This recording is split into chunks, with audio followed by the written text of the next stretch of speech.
Good evening, Andy. Before starting today's session, let me talk about the wonderful course offered at our institute. ఈ రోజే launch చేస్తున్నాం UPSC Current Affairs. UPSC Current Affairs is the wonderful course అండి because it comes with lifetime validity. ఒక current affairs course lifetime వ్యాలిడిటీతో రావడం అవుతుంది. అర్థం చేసుకోండి ఎంత దీనిగా ఉంటుందో. దీనిలో మీకు ఏమొస్తాయంటే డైలీ డీటెయిల్డ్ హిందూ అనాలిసిస్ అనేది రావడం అనేది జరుగుతుంది. డీటెయిల్డ్ గా హిందూ అనాలిసిస్ ఇవ్వడం అనేది జరుగుతుంది. హిందూలో ఉన్నటువంటి ఇంపార్టెంట్ ఆర్టికల్స్ అన్ని కవర్ అవ్వడం అనేది జరుగుతుంది. దాంతో పాటు ప్రిలిమ్స్ ఎంసీక్యూస్ డిస్కషన్ అనేది జరుగుతుంది. ఈ రోజు మనం ఎంసీక్యూస్ డిస్కషన్ చేస్తున్నాం. ఎప్పుడు అంటే ట్యూస్డే, థర్స్డే, సాటర్డే ఈ ఎంసీక్యూ డిస్కషన్ అనేది జరుగుతుంది. ట్యూస్డే ఒక 20 క్వశ్చన్స్, థర్స్డే ఒక 20 క్వశ్చన్స్, సాటర్డే ఒక 20 క్వశ్చన్స్ చెప్తాము. 20x4 ఆప్షన్స్ ఉంటాయి. ఒక్కొక్క దానికి 80 ఆస్పెక్ట్స్ మీద, తక్కువలో తక్కువ 50 ఆస్పెక్ట్స్ మీద మీకు కంప్లీట్ గ్రిప్ రావడం అనేది జరుగుతుంది. రైట్, ఆలోచించుకోండి. కంప్లీట్ గా హిందూతో పాటు, హిందూతో వచ్చే ఆర్టికల్స్ తో పాటు కంప్లీట్ గా మీకు గ్రిప్ అనేది ఉండడం అనేది జరుగుతుంది. వివిధ రకాలైనటువంటి ఆస్పెక్ట్స్ మీద, కరెంట్ అఫైర్స్ మీద మీరు మాస్టర్స్ అయ్యే అవకాశం అనేది ఉంది. దాంతోపాటు వీక్లీ 1 మెయిన్స్ క్వశ్చన్ కూడా ఉండడం అనేది జరుగుతుంది. ఒక్కొక్క వీక్లీ ఒక మెయిన్స్ కరెంట్ అఫైర్స్ మీద, ఆ వారం వచ్చేటటువంటి కరెంట్ అఫైర్స్ మీద 2 to 3 మెయిన్స్ క్వశ్చన్స్ అనేవి డిస్కస్ చేయడం అనేది జరుగుతుంది. ఎవ్రీ సండే ఇది ఉండడం అనేది జరుగుతుంది. సో ప్రిలిమ్స్ ప్రకారం, మెయిన్స్ ప్రకారం కరెంట్ అఫైర్స్ లో మీరు కంప్లీట్ మాస్టర్స్ అయిపోతారు. రైట్, దాంతోపాటు డైలీ టెస్ట్లు అనేవి జరుగుతాయి కరెంట్ అఫైర్స్ మీద. రైట్, దాంతోపాటు everyday current affairs Hindu analysis అనేది డీటెయిల్డ్ గా చేయడం అనేది జరుగుతుంది. రైట్, 7,000 అనుకున్నాం ఫీజు, జస్ట్ 5,000 కి ఇనాగరల్ ఆఫర్ కింద అందిస్తున్నాం. October 12th లోపు జాయిన్ అయితే లైఫ్ టైం వ్యాలిడిటీ కోర్సు. ఒకసారి అది చాలా అద్భుతంగా ఉంటుంది. ఇది స్వయానా నా నెంబర్ అండి. ఏమైనా డౌట్స్ ఉంటే నాకు ఫోన్ చేయండి, మనం మాట్లాడదాం. మిమ్మల్ని కంప్లీట్ మాస్టర్స్ చేసే బాధ్యత నేను తీసుకుంటాను. నాతో పాటు వర్క్ చేయడానికి రెడీ అయితే ఈ వండర్ఫుల్ కోర్సులో, యూపీఎస్సీ కరెంట్ అఫైర్స్ కోర్సులో జాయిన్ అవ్వండి. Right, thank you so much.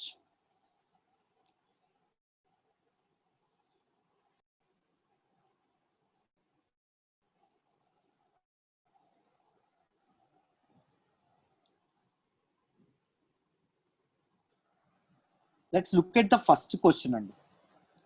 First question చూడండి. Try to answer those questions before నేను ఎక్స్ప్లెయిన్ చేసే ముందు. రైట్, మీ ఆన్సర్ స్టైల్ ఎలా ఉంది, మీరు ఎంతవరకు చదువుతున్నారని నాకు అర్థమవుతుంది. సో దట్ దాన్ని బట్టి నేను పూర్తిగా ఎక్స్ప్లెయిన్ చేస్తాను. Consider the following statements with respect to data governance quality index. DGQI నుంచి ఈ స్టేట్మెంట్ లో ఏది కరెక్ట్ అని చెప్పి అడుగుతున్నారు. First one, DGQI survey was conducted by development monitoring and evaluation office. 2, it assesses different ministries and departments performance on the implementation of central sector schemes, centrally sponsored schemes to give ranking. Which of the following statements are correct? Just answer. I will give 10 seconds time to you.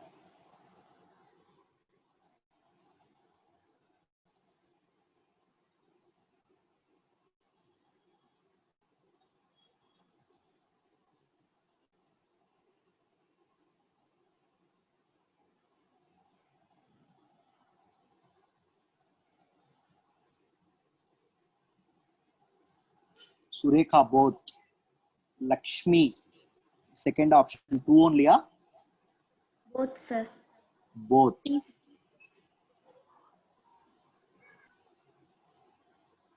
మిగిలిన వాళ్ళు Ajay both. సభ 2 కాదంటోంది సభ. స్వామి both. Fine. అయితే దీని గురించి complete గా data governance quality index నుంచి complete గా తెలుసుకుందాం. తెలుసుకున్నాక ఆన్సర్ చేద్దాం, ఓకేనా? రైట్, దీని గురించి డీటెయిల్ గా తెలుసుకుందాం. ఫస్ట్ అబ్జర్వ్ చేయండి.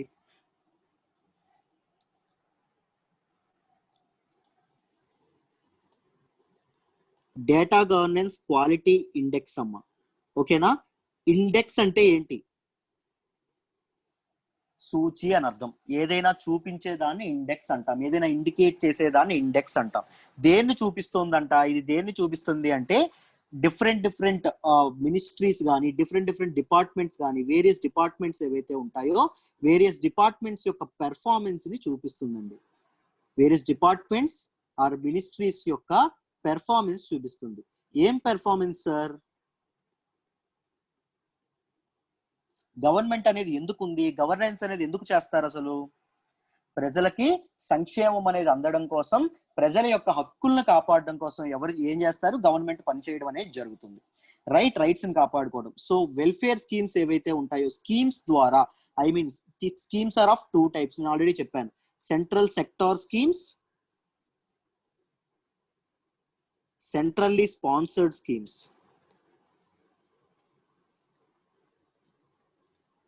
ఈ 2 స్కీముల్లోని వివిధ రకాలైన డిపార్ట్మెంట్స్ లేదా మినిస్ట్రీస్ యొక్క పనితీరును చెప్పేది ఏంటండి?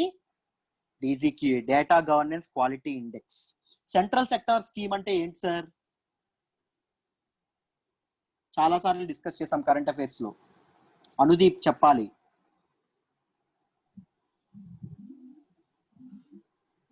సార్ అంటే ఒక స్కీమ్ సెంటర్ స్పాన్సర్ చేస్తుంది సార్ పూర్తి.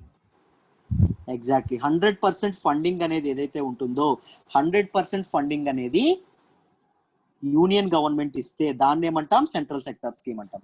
సెంట్రల్లీ స్పాన్సర్డ్ స్కీమ్ అంటే ఏంటండి? ఫండింగ్ ఏదైతే ఉంటుందో, funding is shared between union government and state governments. Right, ఇది మనం అర్థం చేసుకోవాలి. సెంట్రల్ సెక్టార్ స్కీమ్స్ లోని, సెంట్రల్లీ స్పాన్సర్డ్ స్కీమ్స్ లోని వివిధ రాష్ట్రాల యొక్క, వివిధ డిపార్ట్మెంట్స్ యొక్క, వివిధ మినిస్ట్రీస్ యొక్క పనితీరుని చెప్పేది ఏంటి అంటే data governance quality index. Right, దీన్ని ఎవరిస్తారో తెలుసా అమ్మా? It was given by NITI Aayog, national think tank అని చెప్పి మనం అంటాం. నీతి ఆయోగ్ ఇవ్వడం అనేది జరుగుతుంది. నీతి ఆయోగ్ లో ఏ డిపార్ట్మెంట్ ఇస్తుందో తెలుసా? Development monitoring and evolution office ఏదైతే ఉంటుందో, DMEO ఆఫీస్ ఏదైతే ఉంటుందో నీతి ఆయోగ్ లో ఉంది, ఆ డిపార్ట్మెంట్ ఇవ్వడం అనేది జరుగుతుంది. బేస్డ్ ఆన్ ద సర్వే, వివిధ రకాలైన పథకాలు ఎలా పనిచేస్తున్నాయని సర్వే చేసి వీళ్ళు ఇవ్వడం అనేది జరుగుతుంది. What is the department? Development monitoring and evolution office. ఓకేనా? వీళ్ళు ఇవ్వడం అనేది జరుగుతుంది. రైట్, దీనివల్ల యూజ్ ఏంటి? పరీక్ష పెట్టడం వల్ల, పరీక్ష యొక్క రిజల్ట్ చెప్పడం వల్ల యూజ్ ఏంటి చెప్పండి?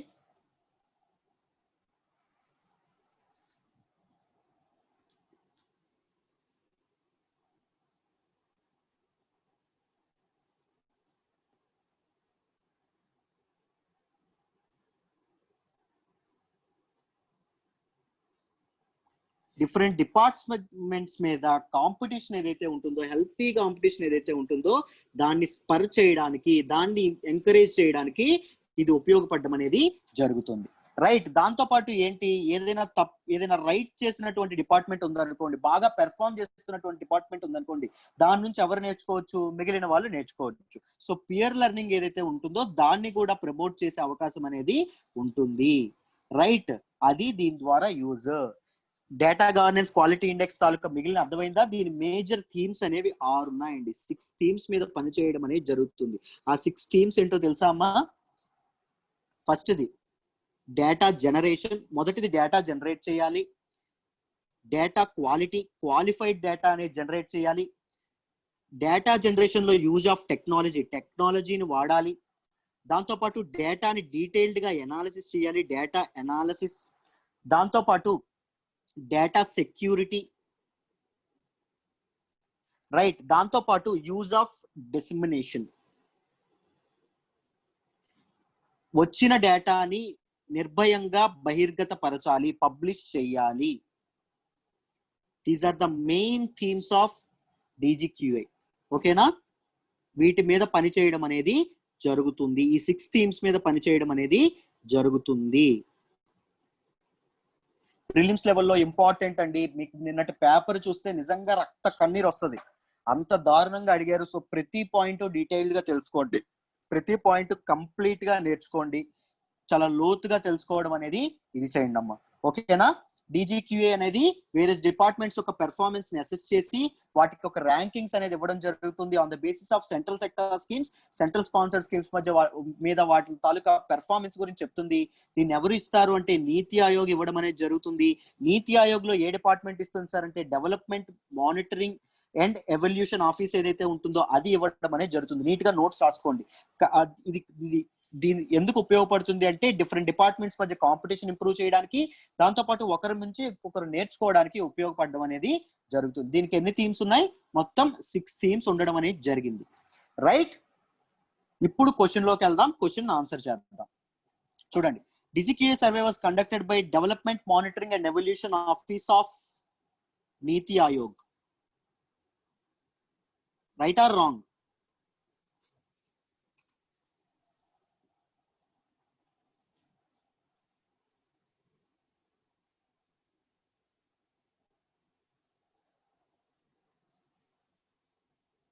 ఎవరు మాట్లాడట్లేదు? రైట్ సార్ దానిలోని డిఎంయు కండక్ట్ అంటే ఆ డిపార్ట్మెంట్ ఇస్తుంది. అవునమ్మా, ఆ డిపార్ట్మెంటే ఇవ్వడం అనేది జరుగుతుంది. ఇట్ ఈస్ అండర్ నీతి ఆయోగ్. నీతి ఆయోగ్ లో ఉన్నటువంటి ఒక డిపార్ట్మెంట్ అది. ఓకేనా? Right. It assesses different ministries and departments' performance on the central sector schemes, centrally sponsored schemes, right, and give ranking. So both statements are correct. Both 1 and 2 is the right answer. Okay, na? This is all about this question. Shall I move to the next question? Sir, 1 Yes, minute, sir. sir. Question. ఒక్క నిమిషం sir. Question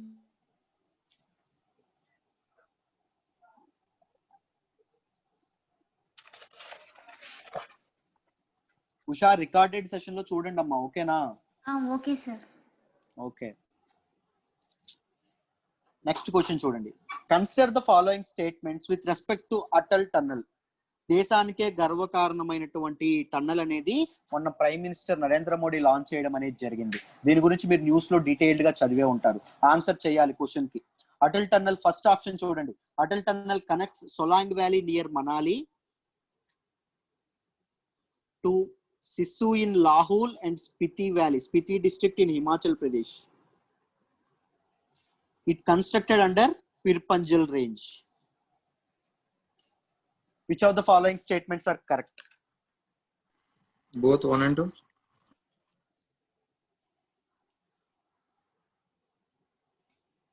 answer చేయాలి, అందరూ answer చేయండి. 1 only అని కొంతమంది ప్రశాంత్ అంటున్నాడు. Both అని సురేఖ 760197.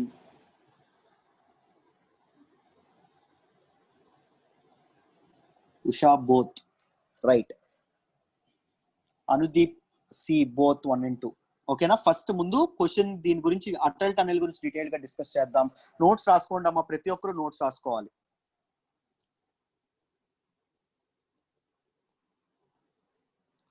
చూడండి, Atal tunnel. This is the world's longest highway tunnel అండి.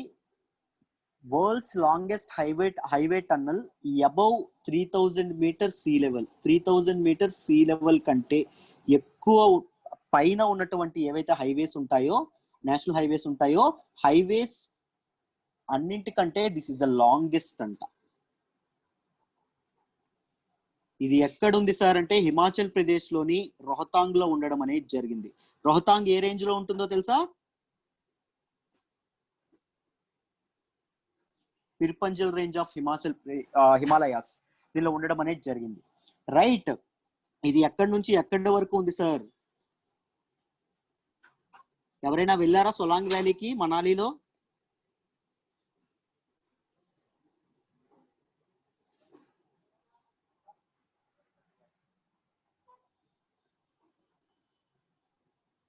Sis in Lahaul and Spiti district. Right. ముందు ఈ రెండింటికి మధ్య దూరం 46 కిలోమీటర్స్ ఉండేదంటండి. 46 కిలోమీటర్స్ ఉండేదంట. దానికి 4 గంటలు పట్టేదంట. రైట్. ఈ అటల్ టన్నల్ అయిన తర్వాత ఏం జరిగింది అంటే ఈ 4 hours జర్నీ కాస్త ఎంత అయిపోయిందంటే 15 minutes, హార్డ్లీ 15 minutes అయింది.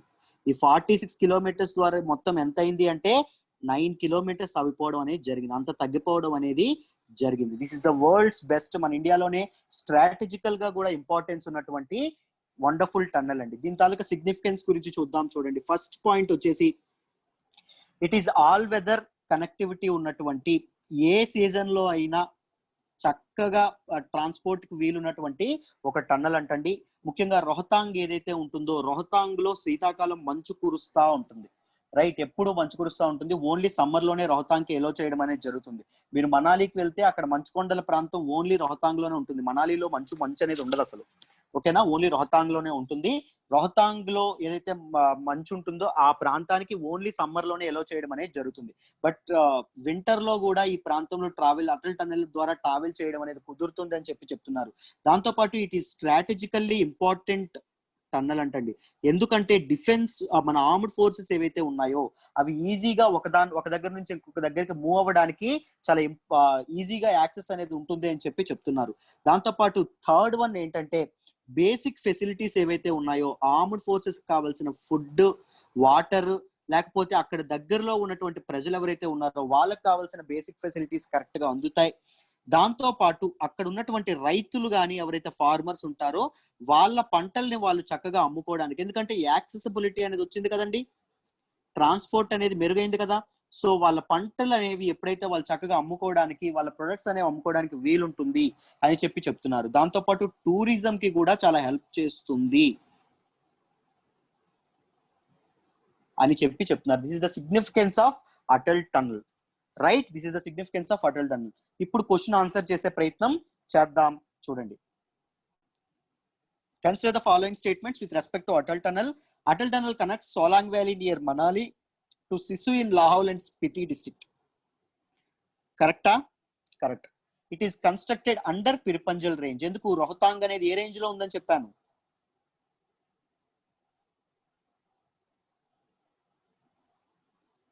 పిర్పంజల్ రేంజ్ లో ఉందని చెప్పాను. ఒకసారి ఎప్పుడైనా వీలైతే వెళ్ళండి ఈ ఏరియాస్ కి, మనాలికి, స్పితి వ్యాలీకి, రోహతాంగ్ కి. భూతల స్వర్గం, భూమి మీద ఉన్నటువంటి కైలాసం అవి, ఓకేనా, అద్భుతంగా ఉంటాయి. So both 1 and 2 are correct. Sir ఈ Lahaul and Spiti 2 are different district.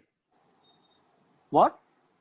రెండు different districts sir, Lahaul and Spiti. Lahaul and Spiti, నాకు మీ వాయిస్ వినిపించట్లేదండి, కట్ అవుతోంది. డిఫరెంట్ డిస్ట్రిక్ట్స్ సార్ అవి రెండు. Exactly, Lahaul and Spiti are both are 2 different districts. మరి సిసు అనేది రెండు డిస్ట్రిక్ట్ లో ఎలా వచ్చేస్తుంది సార్? చూడండి, పిర్పంజల్ రేంజ్ ఏదైతే ఉందో, పిర్పంజల్ ఒకప్పుడు ఎలా ఉండేదంటే వే మొత్తం చుట్టూ తిరిగి రావాల్సి వచ్చేదండి, ఓకేనా, యువతల ఒక డిస్ట్రిక్ట్ ఉండేది. ఇప్పుడు ఏం జరిగింది, అటల్ టన్నల్ అనేది మధ్యలో ఒక గ్యాప్ తీసుకురావడం అనేది జరిగింది. మీకు అర్థమైందా? సో యువతల ఉన్నటువంటి ప్రాంతం ఏది అంటే లాహుల్, మధ్యలో ఉన్నటువంటి ప్రాంతం దేనికి వస్తుంది అంటే స్పితి వ్యాలీకి రావడం అనేది జరుగుతుంది. యువతలో ఉన్నటువంటి ప్రాంతం ఏంటంటే Solang valley which is near Manali. అర్థమైందమ్మా? సో అందుకోసమనే Lahaul and Spiti they come under 2 districts. ఒకటి హిమాచల్ ప్రదేశ్ లో ఉన్నటువంటి 2 జిల్లాల కింద వస్తుంది, ఆ 2, రైట్.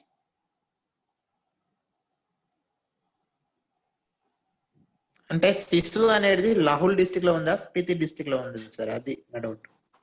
సిసు అనేది స్పితి డిస్ట్రిక్ట్ లో ఉందమ్మా, స్పితి డిస్ట్రిక్ట్ లో ఉంది. స్పితి వ్యాలీ, స్పితి డిస్ట్రిక్ట్ అనేది హిమాచల్ ప్రదేశ్ లోని ఒక district. Okay sir, clear? Okay sir.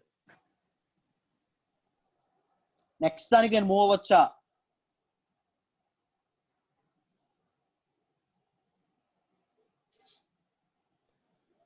Sir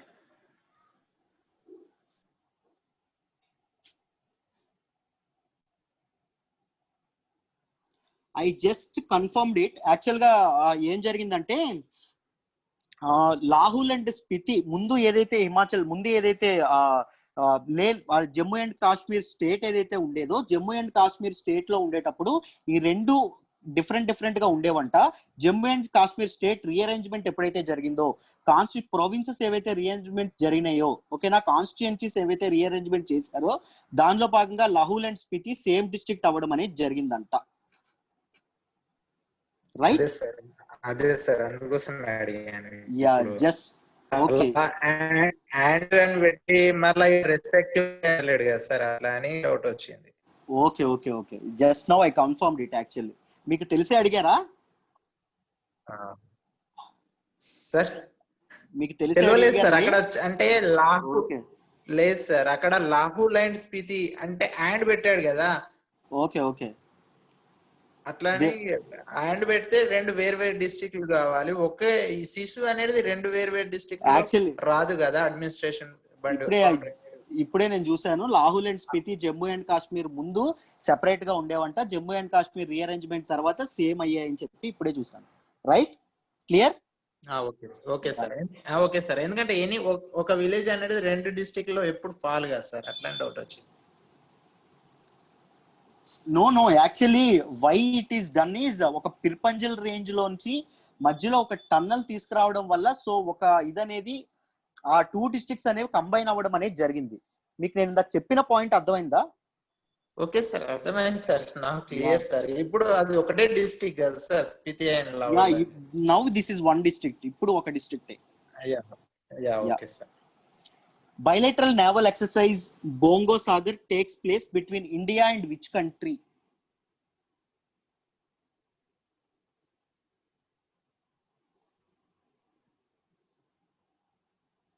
answer చేయాలి. బంగ్లాదేశ్. Bangladesh right answer. ఈ ఎక్సర్సైజ్ గురించి తెలుసా మా అందరికి? రీసెంట్ గా ఎన్నో ఎడిషన్ అయింది ఎక్సర్సైజ్ కి? సెకండ్ ఎడిషన్ అనేది జరిగింది. ఫస్ట్ ఎడిషన్ అనేది ఎప్పుడు జరిగింది? 2019 లో జరగడం అనేది జరిగింది. Right, this is a bilateral naval exercise between India and Bangladesh. Right, Bongo Bangla యొక్క ఓల్డ్ వర్డ్, పాత వర్డ్. సాగర్ అనేది ఏంటి అంటే మనం బయట కంట్రీస్ కి ఇచ్చేటటువంటి ఒక స్టేటస్. రైట్, సాగర్ స్టేటస్ అంటే సెక్యూరిటీ. సాగర్ స్టేటస్ మీన్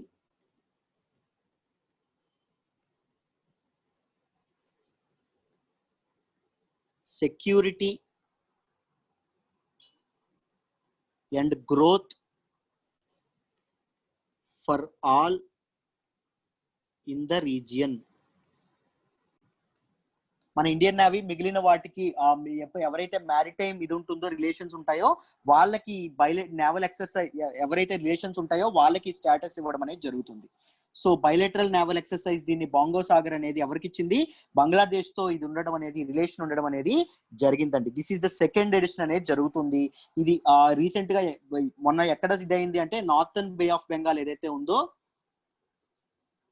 అక్కడ ఇది అవ్వడం అనేది జరిగింది, ఎక్సర్సైజ్ జరగడం అనేది జరిగింది. దీనిలో భాగంగా మన బోత్ కంట్రీస్ యొక్క మ్యారిటైమ్ బార్డర్ ఏదైతే ఉంటుందో అక్కడ రెండు కంట్రీస్ యొక్క నేవల్ ఫోర్సెస్ అనేవి పెరేడ్ చేయడం అనేది జరిగింది, కలిసి పెరేడ్ చేయడం అనేది జరిగింది.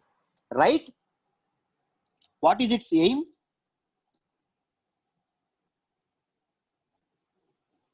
చెప్పండి, ఇలాంటి నేవల్ ఎక్సర్సైజ్ యొక్క ఎయిమ్ ఏంటి?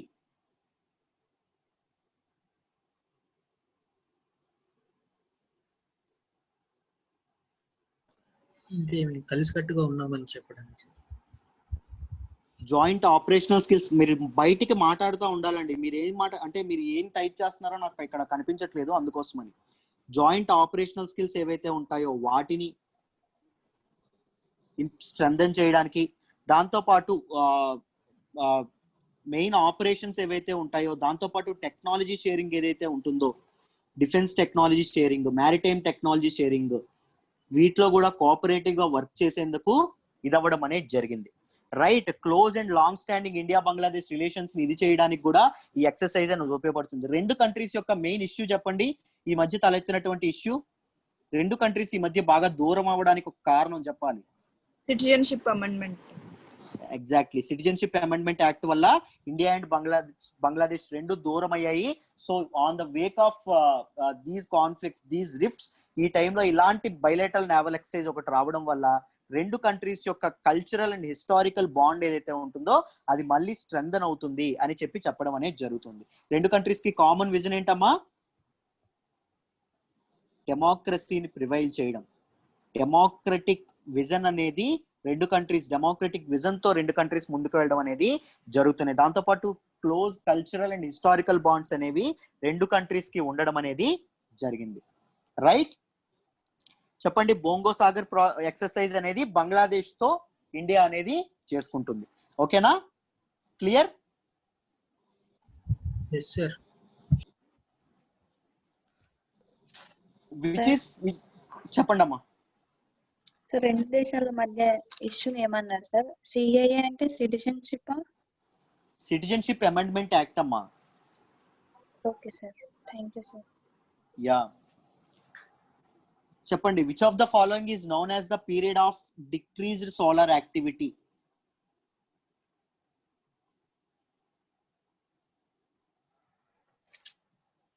ఆన్సర్.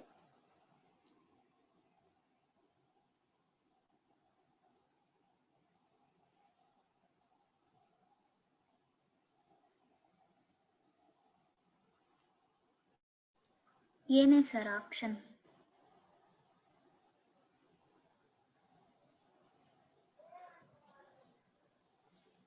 ఒక్క నిమిషం, నేను లాగిన్ చేస్తా వేరే డివైస్ నుంచి. మీ ఆప్షన్స్ నాకు కనిపించట్లా. This is a clumsy process అవుతుంది.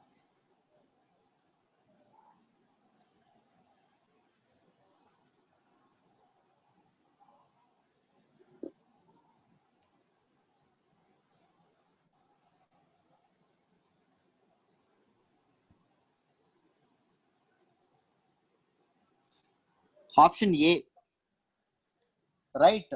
ఎవరైనా ఎక్స్ప్లెయిన్ చేయగలరా దీన్ని?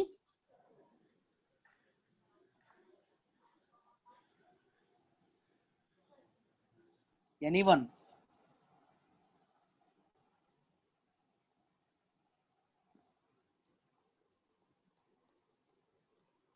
We should understand about solar cycles.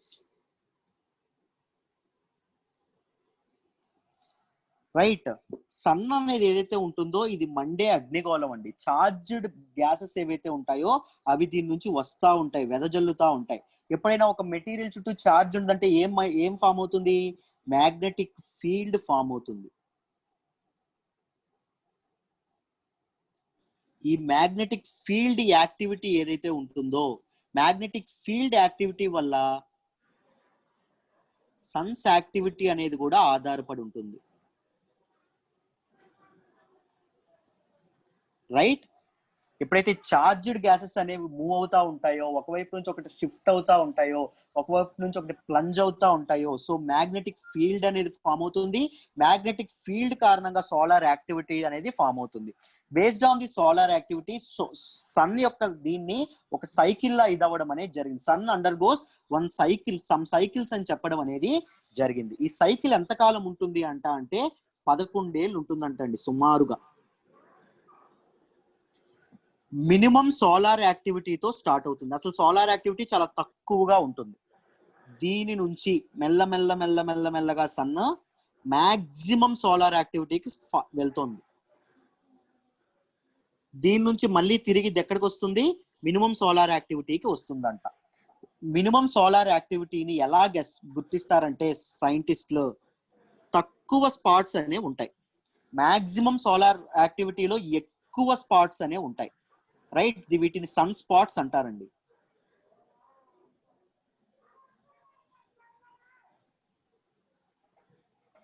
అందరూ మ్యూట్ చేసుకోవాలమ్మా, ఓకేనా? ఎక్కువ సన్ స్పాట్స్ అనేవి ఉన్నాయనుకోండి, దానిని ఏమంటాము? సోలార్ మాక్సిమం అంటాము. ఇది ఏంటి అంటే సోలార్ మినిమం. రీసెంట్ గా సైంటిస్టులు ఏం చెప్పారు అంటే 25th సోలార్ సైకిల్ అనేది స్టార్ట్ అయింది. నాసా సైంటిస్టులు చెప్పడం అనేది జరిగింది. 25th సోలార్ సైకిల్ అనేది స్టార్ట్ అయింది. 25th సోలార్ సైకిల్ స్టార్ట్ అవుతుంది అంటే చెప్పండి, సోలార్ సైకిల్ దేంతో స్టార్ట్ అవుతుంది? లెసర్ యాక్టివిటీతోనా, హయ్యర్ యాక్టివిటీతోనా?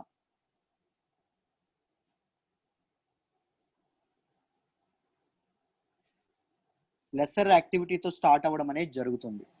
రైట్. లెస్ నుంచి హైకి వెళ్తుంది, మళ్ళీ హై నుంచి లెస్ కి వస్తుంది. కంప్లీట్ సైకిల్ ఏమంటారు అంటే సోలార్ సైకిల్ అని చెప్పి అనడం అనేది జరుగుతుంది. రైట్. ఇక్కడ చూడండి క్వశ్చన్ లో డిక్రీజ్డ్ సోలార్ యాక్టివిటీ అంటే లెసర్ సోలార్ యాక్టివిటీ ఉన్నటువంటిది ఏంటి? సోలార్ మినిమం అండి. హైయెస్ట్ సోలార్ యాక్టివిటీ ఉంటే ఏమవుతుంది? సోలార్ మినిమం ఉంటుంది. డిక్రీజ్డ్ సోలార్ మినిమం లో సన్ స్పాట్స్ ఎలా ఉంటాయి అంటే తక్కువ ఉంటాయి. సోలార్ మాక్సిమం లో సన్ స్పాట్స్ ఎన్ని ఉంటాయి అంటే మోర్ ఎక్కువ ఉంటాయి.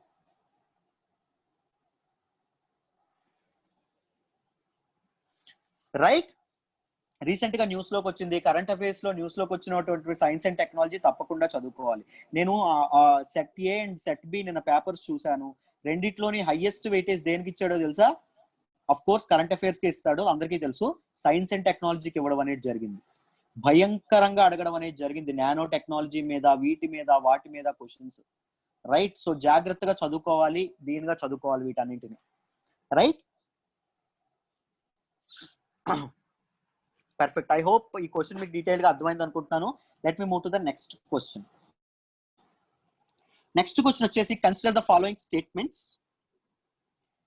Wild life week is celebrated every year in India between October 1st and October 8th మధ్యలో సెలబ్రేట్ చేసుకుంటారు అంటున్నారు. The annual theme of the campaign is life below water for people and planet. Which of the following statements are incorrect అన్నారు, చెప్పండి. తప్పు ఏది?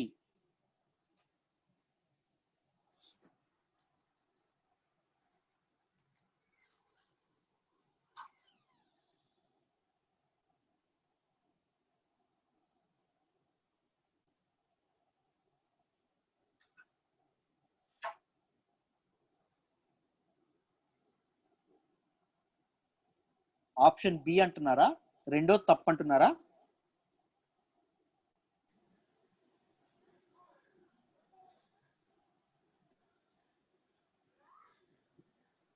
Right.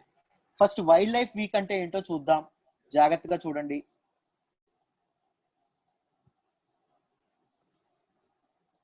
Wild life week అనేది ఇండియాలో October 1st నుంచి October 8th వరకు సెలబ్రేట్ చేసుకుంటారండి. రైట్. దీన్ని ఇది ఎవ్రీ ఇయర్ సెలబ్రేట్ చేసుకోవడం అనేది జరుగుతుంది. రైట్. ఇది ఫస్ట్ ఎప్పుడు సెలబ్రేట్ చేసుకోవడం మొదలు పెట్టారంటే 1952, 1952లో దీన్ని సెలబ్రేట్ చేసుకోవడం అనేది జరిగింది. ఫస్ట్ మనం వైల్డ్ లైఫ్ ప్రొటెక్షన్ అనేది ఎందుకు చేయాలి? Why we should conserve wild life?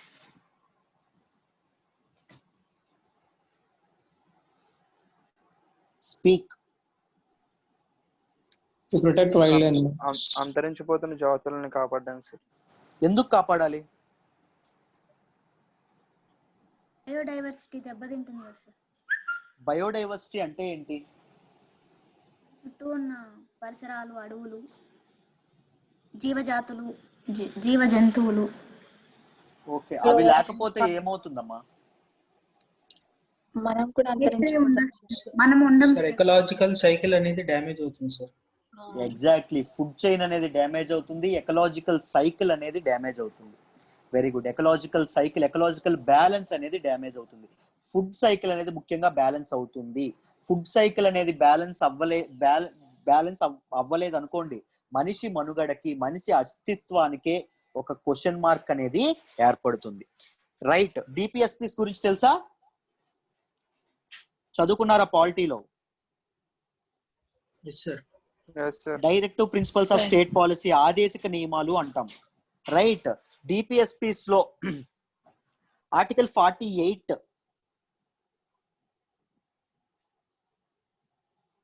Government కి ఒక డైరెక్షన్ ఇస్తుందండి. ఏం డైరెక్షన్ ఇస్తుంది? ఈ direct state to protect, improve environment, wildlife and forests. Right. Protect, improve the standards of environment, wildlife and forests. And article 51A దేని గురించి మాట్లాడుతుందో చెప్పండి.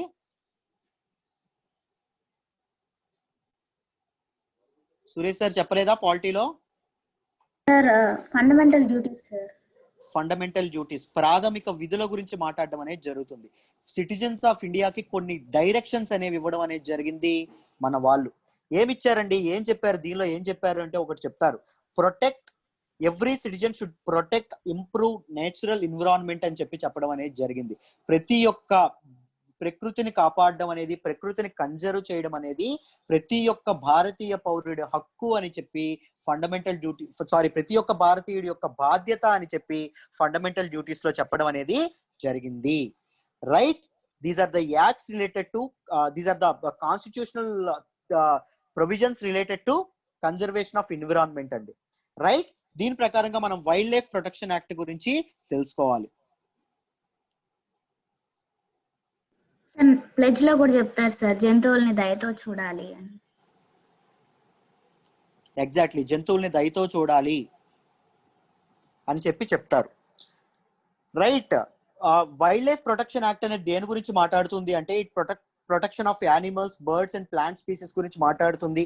ఇది ఎందుకు అంటే ఇప్పుడు మీరు అందరూ చెప్పారుగా, ఎకలాజికల్ సెక్యూరిటీ ఏదైతే ఉంటుందో, ఎకలాజికల్ బ్యాలెన్స్ ఏదైతే ఉంటుందో దానిని ఎన్ష్యూర్ చేయడానికి ఇది ఉంటుంది. దాంతో పాటు హంటింగ్ లాంటివి ఏవైతే ఉంటాయో, వేటాడడం లాంటివి ఏవైతే ఉంటాయో, మెనీ యానిమల్ స్పీసీస్, చాలా మంది ఇందాక ఒక అబ్బాయి అన్నారు, ఎవరో ఎండేంజర్డ్ స్పీసీస్ అన్నారు. Hunting of many endangered species ఏవైతే ఉంటాయో వాటిని ప్రొహిబిట్ చేసేది ఏంటి అంటే వైల్డ్ లైఫ్ ప్రొటెక్షన్ యాక్ట్. ఓకేనా, దీని ప్రకారంగా దాంతోపాటు పోచింగ్ అంటారు, తెలుసా పోచింగ్ అంటే ఏంటో? వేటాడమే. రైట్,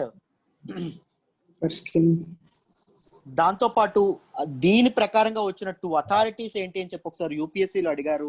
ఇది ప్రీవియస్ క్వశ్చన్ అండి. ఏంటి అంటే central zoo authority,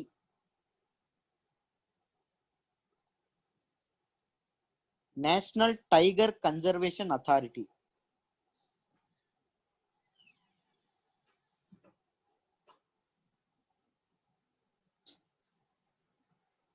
central zoo authority ఒకటి, నేషనల్ టైగర్ కన్జర్వేషన్ అథారిటీ ఒకటి. They were established under the act wild life protection act 1972 ద్వారా రావడం అనేది జరిగిందండి. రైట్, ఈ వైల్డ్ లైఫ్ వీక్ అనేది యానిమల్స్ ప్రొటెక్షన్ గురించి కానీ ప్రతి దాని గురించి అవేర్నెస్ అనేది కల్పించడం కోసం, చాలా మంది అవేర్నెస్ లేక యానిమల్స్ ని చంపేయడం కానీ స్పీసీస్ ని ఇది చేయడం కానీ చేస్తూ ఉంటారు. రైట్, వైల్డ్ లైఫ్ ని సేఫ్ గార్డ్ చేయడం కానీ ఇది చేయడానికి కోసం చేస్తారు. ఈ సంవత్సరం అక్టోబర్ 1 నుంచి అక్టోబర్ 8 వరకు మొదలైంది కదా. ఈ సంవత్సరం వైల్డ్ లైఫ్ వీక్ యొక్క థీమ్ ఏంటి సార్? ఎవరికైనా తెలుసా అండి?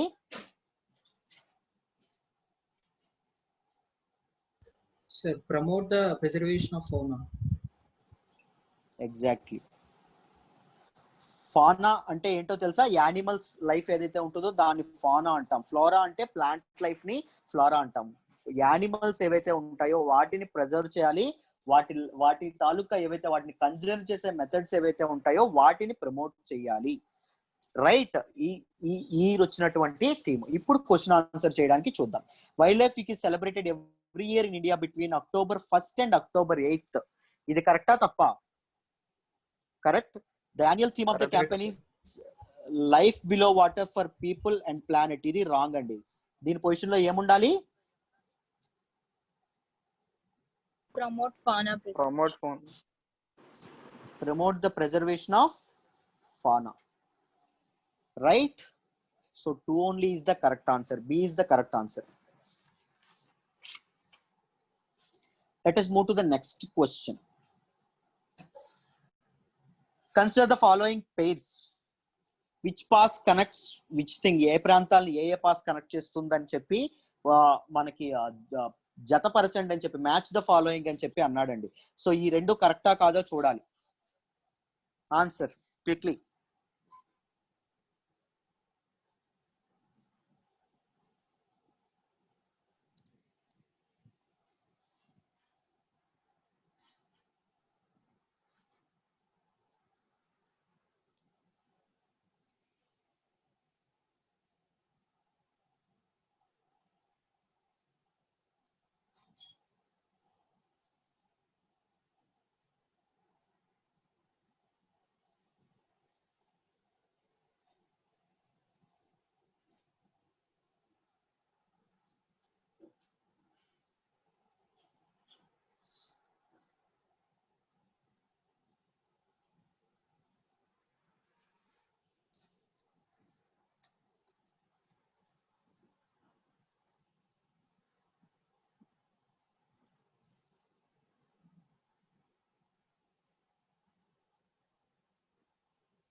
అయిపోయిందా?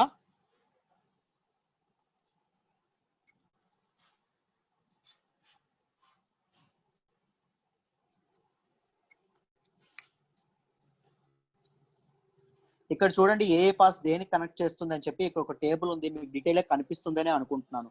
First Banilal Pass, Kashmir Valley with the outer Himalayas and the plains to the south. First one. Baralachala Pass, Lahaul district in Himachal Pradesh with Leh district in Ladakh. Fotula Pass, Leh with Kargil of Ladakh. ఇది ఒకటి మనకు అడిగారు. Rohtang pass ఇందాకే మనం మాట్లాడుకున్నాం. కులు valley, కులు మనాలిలో కులు ఏదైతే ఉంటుందో దానిని with the Lahaul and Spiti valleys of Himachal Pradesh దానిని కనెక్ట్ చేయడం అనేది జరుగుతుంది. Shipki La pass, Kinnaur district of Himachal Pradesh with autonomous region of Tibet China. జలిప్లా pass ఇదొకటి అడగడం అనేది జరిగింది. Sikkim with autonomous region of Tibet, right. Next నాథులా pass, ఇది న్యూస్ లోకి చాలా సార్లు వస్తుంది. Sikkim with autonomous region of Tibet China. Lipulekh pass ఇది కూడా వచ్చింది న్యూస్ లోకి, గుర్తుపెట్టుకోండి. చౌడాన్స్ valleys of India with autonomous regions of Tibet China. It is located close to the tri junction of Uttarakhand, China and Nepal. ఈ లిపులేక్ పాస్ అనేది చాలా సార్లు న్యూస్ లోకి వచ్చింది. నాథులా పాస్ న్యూస్ లోకి వచ్చింది, right. Khardungla pass, Ladakh with Siachen glacier. It is the highest motorable pass in the world. చూడండి, first Fotula pass అని చెప్పాడు, Bomdila, it is in Arunachal Pradesh. ఓకేనా, ఫస్ట్ ఫోతులా పాస్ అన్నాడు. లే విత్ కార్గిల్ ఆఫ్ లడక్, కరెక్టా కాదా చూద్దాం. Leh with Kargil, this is the correct answer. Next Jelepla pass, Sikkim with autonomous region of Tibet China అన్నారు. Jelepla pass, Sikkim with Tibet, this is correct answer. Third Khardungla pass, Ladakh with Siachen glacier, this is the correct. Highest motorable అన్నారు కదా, చూడండి. Highest motorable pass in the world, Ladakh with Siachen glacier తో connect చేసేది Khardungla pass. All the 3 are correct. So 1, 2 and 3 are correct. Option D is the right answer. Lakshmi and Anudeep అనుకుంటా, ఇంకెవరు correct చేశారమ్మా? Only Lakshmi answer చేశారు, correct గా ఆన్సర్ చేశారు. Anudeep B is wrong. వీటన్నింటినీ recent గా మనకి ఏవైతే న్యూస్ లోకి వస్తున్న పాస్ కాబట్టి వీటన్నింటినీ మీరు గుర్తు పెట్టుకోవాలి తప్పకుండా. ఓకేనా, ఈ టేబుల్ అటాచ్ చేశాను కదా, ఇది నేను ఒకసారి పోస్ట్ చేస్తాను మన గ్రూప్ లో, చూడండి అమ్మా. Clear?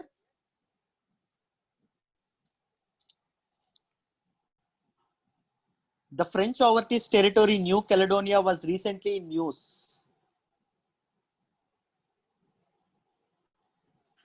It is located in which of the following ocean? Japandi.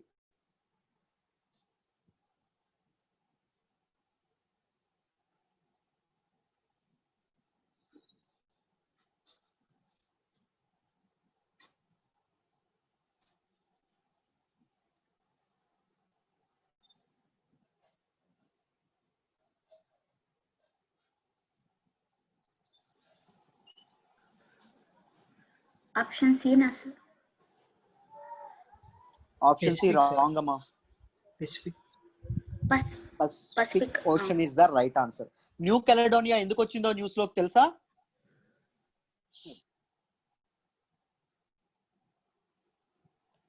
దీని జియోగ్రఫికల్ లొకేషన్ చూపిస్తాను చూడండి.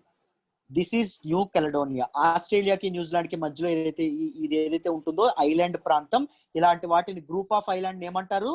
ఆర్కిపెలగో అంటారు, right. This is an archipelago in Pacific Ocean. Pacific Ocean లో ఉండడం అనేది జరిగింది. This is a special territory. చూడండి ఎందుకు న్యూస్ లోకి వచ్చింది, దాని గురించి కంప్లీట్ గా తెలుసుకుందాం. Because it shouldn't be like question and answer type. Question చెప్పామా ఆన్సర్ చేసామా అన్నట్టు ఉండకూడదు. మొత్తం అంతా తెలుసుకుంటే మనకి బెస్ట్. మీకు ఇంకొక లైవ్ సెషన్స్ అటెండ్ అయితే ఇంకొక ఇదేమవుతుందంటే, మీకు తెలిసినప్పటికీ వచ్చినవే వచ్చి రిపీట్ అవుతా ఉంటే మీకు 10 సార్లు రివిజన్ అవుతా ఉంటదండి. ఈ G4 nations, quad, G20, G7, లేకపోతే ఇంటర్నేషనల్ రిలేషన్స్, లేకపోతే జాగ్రఫికల్ లొకేషన్స్, ఇవన్నీ మీకు రివిజన్ అవుతూ కొద్ది మైండ్ లో ప్రింట్ అయిపోతాయి. మీరు బలవంతంగా బట్టి కొట్టినా గుర్తుండవు, ఎక్కువ రివిజన్ చేస్తేనే గుర్తుంటాయి. సో లైవ్ అటెండ్ అవ్వడానికి ప్రయత్నించండి, ఓకేనా. So New Caledonia is an archipelago, అంటే group of islands, and it's a special territory of France. ఇది ఒక ఫ్రాన్స్ అండర్ లో ఉన్నటువంటి, ఫ్రాన్స్ యొక్క అడ్మినిస్ట్రేషన్ లో ఉన్నటువంటి ఒక అటానమస్, సెమీ అటానమస్ రీజియన్ అండి.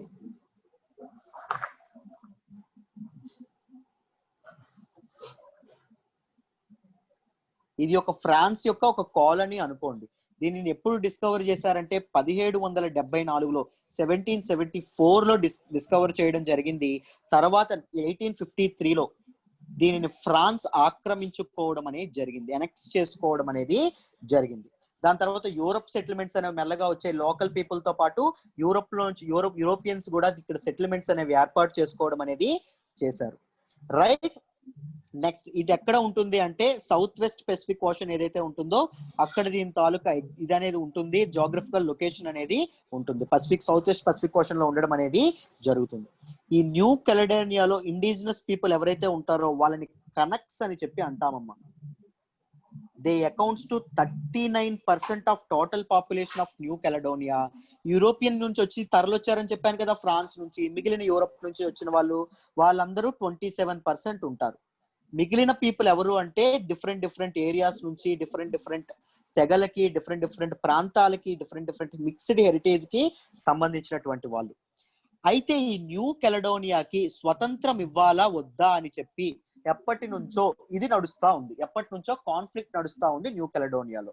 రైట్. ఈ కనక్స్ ఎవరైతే ఇండిజినస్ పీపుల్ ఎవరైతే ఉంటారో వాళ్ళు ఏమంటున్నారు, మాకు ఇండిపెండెన్స్ కావాలి అంటున్నారు. రైట్. ఈ యూరోపియన్స్ ఎవరైతే ఉంటారో, European settlers and different regions వాళ్ళు లేదు మేము ఫ్రాన్స్ అండర్ లోనే ఉంటాము, ఫ్రాన్స్ అడ్మినిస్ట్రేషన్ లోనే ఉంటాము అని చెప్పి అంటారు. మీకు చైనా హాంకాంగ్ తాలూకు రిలేషన్ తెలుసా ఎలా ఉంటుందో? సేమ్ అలాంటి రిలేషన్షిప్ వీటికి ఉంటుంది, న్యూ కెలడోనియాకి ఫ్రాన్స్ కి. డిఫెన్స్ అండ్ నేషనల్ సెక్యూరిటీ ఎవరు చూసుకుంటారు అంటే ఫ్రాన్స్ చూసుకుంటుంది. న్యూ కెలడోనియాలో ఒక ఎగ్జిక్యూటివ్ బాడీ ఉంటుంది, ఆ ఎగ్జిక్యూటివ్ బాడీ న్యూ కెలడోనియాని పరిపాలించడం కూడా జరుగుతుంది. అయితే దీనికి న్యూస్ లోకి ఎందుకు వచ్చింది అంటే న్యూ కెలడోనియాలో మొన్న ఒక రిఫరెండం పెట్టారండి.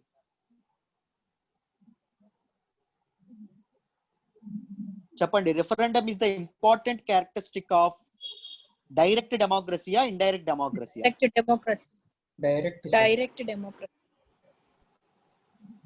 డైరెక్ట్ డెమోక్రసీ, ప్రత్యక్ష ప్రజాస్వామ్యం. ఇండైరెక్ట్ డెమోక్రసీకి ఇంకొక పేరేంటో తెలుసా?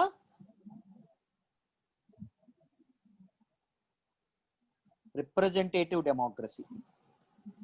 డైరెక్ట్ డెమోక్రసీ ఫాలో అవుతున్న కంట్రీస్ కి ఎగ్జాంపుల్స్ చెప్పగలరా? Switzerland. Very good.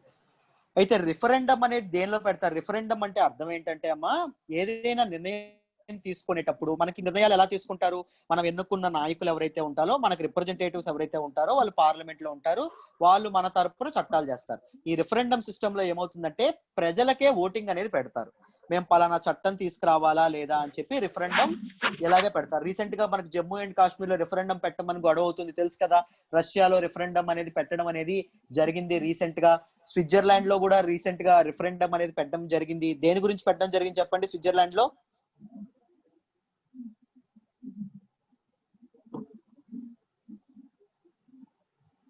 European union లో ఉన్నటువంటి మిగిలిన కంట్రీస్ ఏవైతే ఉన్నాయో వాటితో మూమెంట్ ఏదైతే ఉంటుందో, యాక్సెసిబిలిటీ, కనెక్టివిటీ ఏదైతే ఉంటుందో అది ఇప్పట్లా ఉంచాలా లేదా యూరోపియన్ యూనియన్ తో సంబంధాలు తెంచేసుకుందామా, అంటే వాళ్ళకు కూడా ఒక వీసా లాంటివి ఏవైనా స్పెషల్ రెస్ట్రిక్షన్స్ జారీ చేద్దామా? ఇప్పుడైతే రెస్ట్రిక్షన్స్ లేవు రెండింటి మధ్య, యూరోపియన్ యూనియన్ కి స్విట్జర్లాండ్ కి మధ్య. రైట్. ఇక మీదట జారీ చేద్దామా లేదా అని చెప్పి రిఫరెండం పెడితే జారీ చేయొద్దు, ఫ్రీ మూమెంట్ అనేది ఉండాలి అని చెప్పి చెప్పడం అనేది జరిగింది. రిఫరెండంలో ప్రజలు అనేవి ఎన్నుకోవడం అనేది జరిగింది. అయితే ఇక్కడ న్యూ కెలడోనియాలో రిఫరెండం పెడితే ఏం జరిగింది అంటే ప్రజలు అనే వాళ్ళు దేనికి ఎన్నుకున్నారు అంటే లేదు మేము ఫ్రాన్స్ అండర్ లోనే ఉంటాము, మాకు ఇండిపెండెన్స్ అక్కర్లేదు అని వాళ్ళు నిర్ణయించడం అనేది జరిగింది. రైట్. వాళ్ళకి అటానమీ అక్కర్లేదు అని చెప్పి వాళ్ళు చెప్పడం అనేది జరిగింది. ఈ న్యూ కెలడోనియాలో మొత్తం ప్రపంచంలో ప్రొడ్యూస్ అవుతున్నటువంటి నికెల్ మెటల్ ఏదైతే ఉంటుందో దానిలో 10% ఇక్కడే ఇదవ్వడం అనేది జరుగుతుందంట. రైట్. స్ట్రాటజికల్లీ ఇది వెరీ ఇంపార్టెంట్. ఎందుకు ఆ మాట అన్నాను? Justify my statement. New Caledonia is strategically very important for international regions, international countries. అదే మేజర్ కంట్రీస్. చెప్పండి, మన ఇండియాకి కూడా స్ట్రాటజికల్లీ ఇంపార్టెంట్. ఎందుకో చెప్పండి. సార్ మార్టైన్ వార్స్ కి యూజ్ అవుతుంది సార్. ఏంటమ్మా? మార్టైన్ కి చాలా యూజ్ అవుతుంది సార్, ఏదైనా వార్స్ వచ్చినప్పుడు అట్లా అంటే షిప్స్ ని హాల్ చేయడానికి. No, why now? ఇప్పుడు స్ట్రాటజికల్ గా ఇప్పుడు ప్రెజెంట్ చాలా important. Sir Chinese Present presence నడుస్తుంది కదా సార్, అందుకనా సార్? ఎగ్జాక్ట్లీ, చైనీస్ ప్రెజెన్స్ ఏదైతే ఉందో సౌత్ దీనిలో సీలో పసిఫిక్ ఓషన్ ఏదైతే ఉంటుందో ఇండో పసిఫిక్ ఓషన్ లో చైనీస్ ప్రెజెన్స్ అనేది ఎక్కువగా పెరగడం వల్ల ఫ్రాన్స్ అనేది దానికి ఎగనెస్ట్ గా ఉందండి. చైనీస్ ప్రెజెన్స్ అనేది ఎక్కువగా ఉండకూడదని ఫ్రాన్స్ అండ్ ఇండియా కూడా కొలాబరేట్ అయ్యి ఒక నేవల్ ఎక్సర్సైజ్ మొదలు పెడదామనే ఆలోచనలో కూడా ఉన్నాయి. రైట్. సో ఈ టైంలో వెరీ వెరీ ఇంపార్టెంట్ ఎవరికి, ఇండియాకి అంటే చైనీస్ ఇంటర్ఫరెన్స్ తగ్గించడానికి ఈ న్యూ కెలడోనియా ఇంకా ఫ్రాన్స్ అండర్ లో ఉండడం అనేది చాలా ఇది. న్యూ కెలడోనియాకి ఎకానమీ వచ్చింది అనుకోండి, సెల్ఫ్ గవర్నమెంట్ వచ్చింది అనుకోండి, చైనా లాంటి మేజర్ ఎకానమీకి ఏమవుతుంది? ఇది వల్నరబుల్ అవుతుంది. చైనా ఆడేసుకుంటుంది ఆ రీజియన్ ని. Right, perfect. సో డీటెయిల్డ్ గా అర్థమైంది అనుకుంటున్నాను. సో న్యూ కెలడోనియా అనేది ఏ ఓషన్? Pacific ocean. రైట్. ఇలాంటి క్వశ్చన్లు అరుదు తెలుసా? నిన్న ఎంత దారుణంగా అడిగాడు, వామ్మో. నెక్స్ట్ క్వశ్చన్ చూడండి. Consider the following statements with respect to POSCO act. POSCO act అంటే ఏంటో తెలుసమ్మా?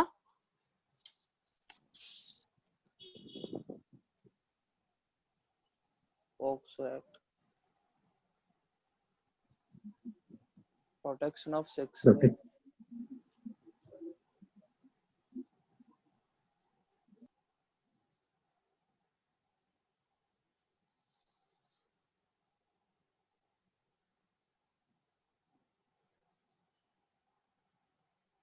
2012 లో తీసుకురావడం అనేది జరిగింది. దీనికి రీసెంట్ గా అమెండ్మెంట్స్ తీసుకురావడం అనేది జరిగింది. పిల్లలు అనేవాళ్ళు చాలా వల్నరబుల్ అండి. పిల్లలు అనేవాళ్ళు చాలా చాలా ఇది పెద్దవాళ్ళకి కోపం వస్తే బలహీనంగా ఉంటారు కాబట్టి పిల్లల మీద తీరుస్తారు, లేదా ఆడవాళ్ళ మీద కోపాలు తీర్చడం అనేది జరుగుతుంది. రైట్. సో రీసెంట్ గా మనకి లాక్డౌన్ లాంటి టైం ఏదైతే వచ్చిందో ఈ లాక్డౌన్ లో పెద్ద వాళ్ళకి కూడా ఏం జరిగింది? ఆప్షన్ సి అంటున్నారు, బోత్ 1 and 2 అంటున్నారు. చూద్దాం ఏది కరెక్ట్ ఆన్సర్. ఉషా కూడా ఆప్షన్ సి అంటోంది. చూద్దాం.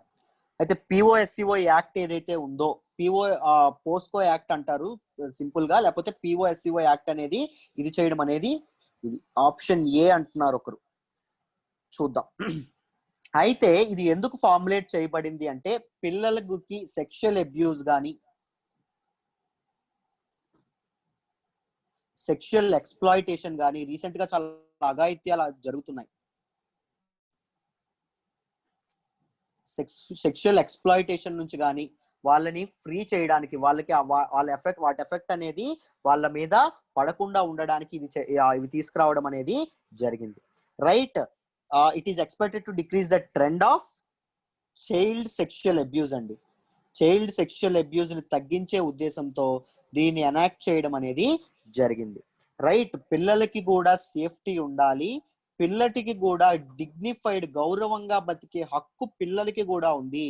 ప్రతి పౌరుడికి ఎలా ఉందో పిల్లలకి కూడా, చిన్న పిల్లలకు కూడా డిగ్నిఫైడ్ గా బతికే హక్కు ఉంది.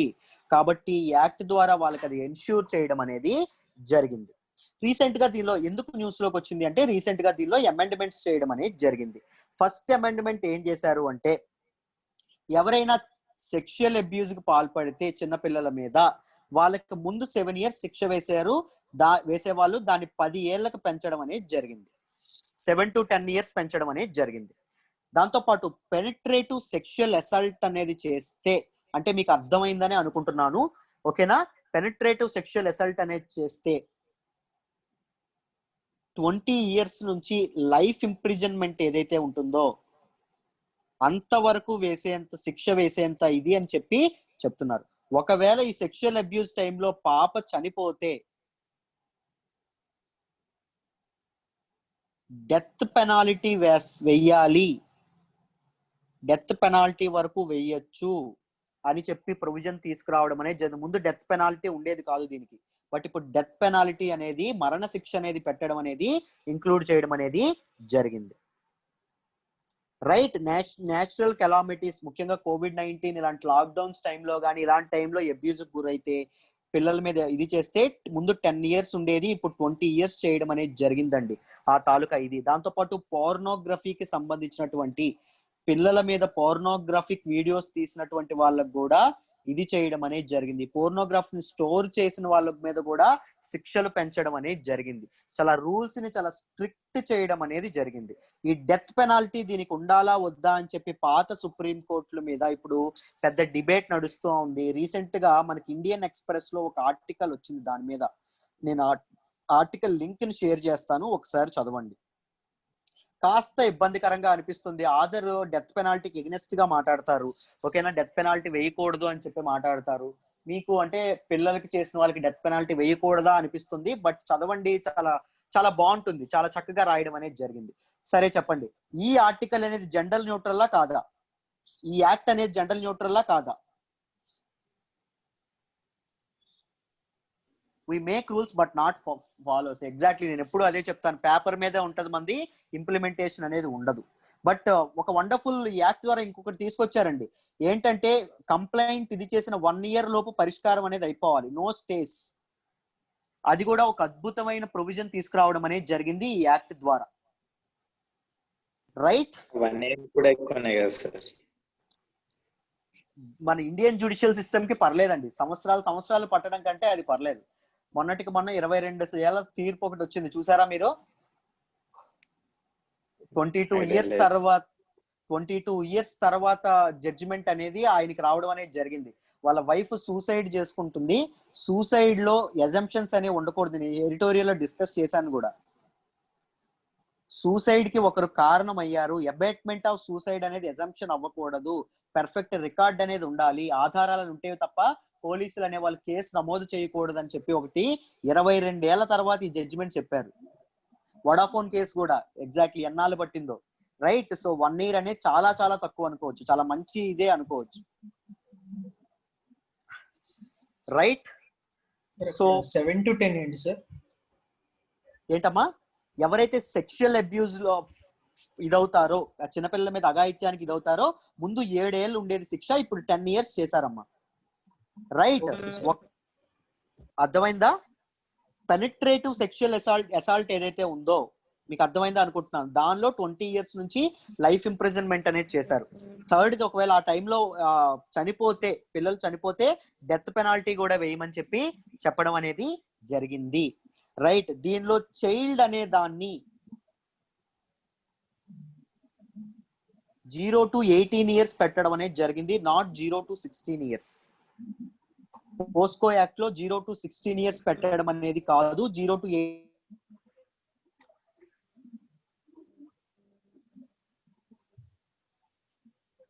18 years పెట్టడం అనేది జరిగింది. దాసెంట్ గా ఏం జరుగుతుందంటే, చిల్డ్రన్ అనే వాళ్ళు కంప్లైంట్ ఇచ్చారు అనుకోండి పెద్దవాళ్ళ మీద, రైట్? ఐఎమ్ సారీ, పెద్దవాళ్ళ మీద కంప్లైంట్ ఇచ్చారనుకోండి, పిల్లలు అనే వాళ్ళు బలహీనులు కాబట్టి వాళ్ళు మళ్ళీ అబ్యూజ్ చేసో మళ్ళీ భయపెట్టో కంప్లైంట్ ని వెనక్కి తీసుకునేటట్టు చేస్తున్నారు. సో ఇన్వెస్టిగేషన్ టైంలో పోలీసులు అనే వాళ్ళు పిల్లలకి కేర్ టేకర్స్ గా వ్యవహరించాలి, పిల్లలకి ప్రొటెక్టర్స్ గా వ్యవహరించాలి అని కూడా ఈ యాక్ట్ అనేది చెప్పడం అనేది జరిగింది. So which of the following statements are correct చెప్పండి? 1 is wrong, 2 is correct. So 2 only is the right answer. Option B is the right answer. ఓకేనా? పోస్కో యాక్ట్ ద్వారా ఏమేమి వచ్చాయి ఏంటి అని చెప్పి అర్థమైందా? It is to improve more stringent, more strict punishments including death penalties, right? Let's move to the next one. Which of the following places is not included in Chardham project? Chardham project గురించి అందరికీ తెలుసా అమ్మా? చెప్పండి, 4 ఏంటి Chardham project లో ఉన్నటువంటి 4? గంగోత్రి, యమునోత్రి, కేదార్నాథ్, బద్రీనాథ్. ఎన్ని kilometres long project ఇది? 900 kilometers లాంగ్. ఫండింగ్ అనేది ఎవరు చేశారు? సారీ, ఫండింగ్ మొత్తం ఎంత వచ్చింది? 12,000 crores సార్. మొత్తం ఖర్చు అయింది 12,000 crores, రైట్? రీసెంట్ గా సుప్రీం కోర్ట్ అనేది ఇది కూడా చెప్పడం అనేది జరిగింది. సుప్రీం కోర్ట్ ఒక ఎక్స్పర్ట్ కమిటీ నియమిస్తే ఆ ఎక్స్పర్ట్ కమిటీ ఏం చెప్పింది? సుప్రీం కోర్ట్ తాలూకు రూల్స్ ఫాలో అవ్వలేదు అని చెప్పడం అనేది జరిగింది, రైట్? చదివారమ్మా హిందూలో ఆర్టికల్? నేను డిస్కస్ చేయడం కూడా జరిగింది. రైట్, విన్నాం సార్. ఏంటి ఇది జరిగింది? మొత్తం డెప్త్ పెంచు 5.5 meters అనేది విడ్త్ పెట్టమంటే 10 meters. 10 meters 10 పెట్టడం meters అనేది పెట్టారు. జరిగింది. రైట్, దానివల్ల ఎన్విరాన్మెంట్ కి ప్రాబ్లం అయింది. చాలా ఒక ప్లాంట్ స్పీసీస్ అనేవి హిమాలయస్ లో ఉన్నటువంటి వేరియస్ ఫ్లోరా అండ్ ఫానా కి డిస్ట్రక్షన్ అనేది ఏర్పడింది అని చెప్పడం కూడా జరిగింది. Right, so which of the following is not included? Vaishno Devi temple is not included. Not included. Badrinath, Kedarnath, Gangotri and Yamunotri.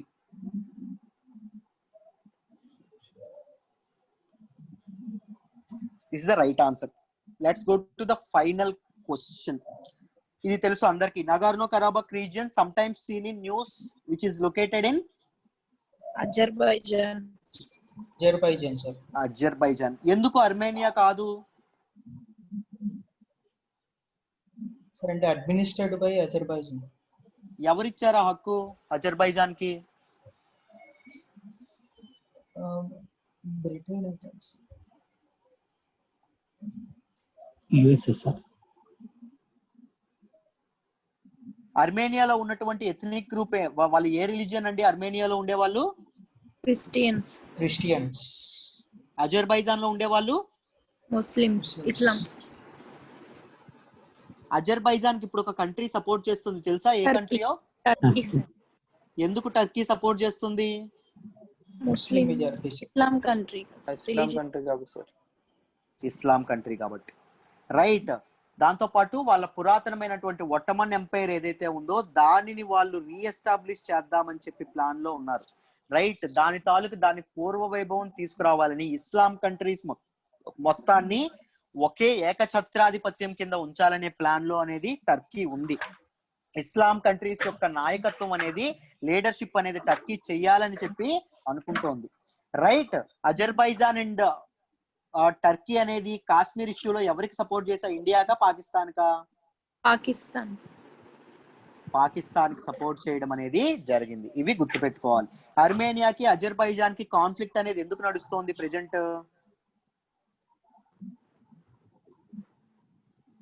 ఈ నగార్నో కరాబక్ రీజియన్ ఏదైతే ఉంటుందో దానికోసం అని చెప్పి నడుస్తా ఉంది.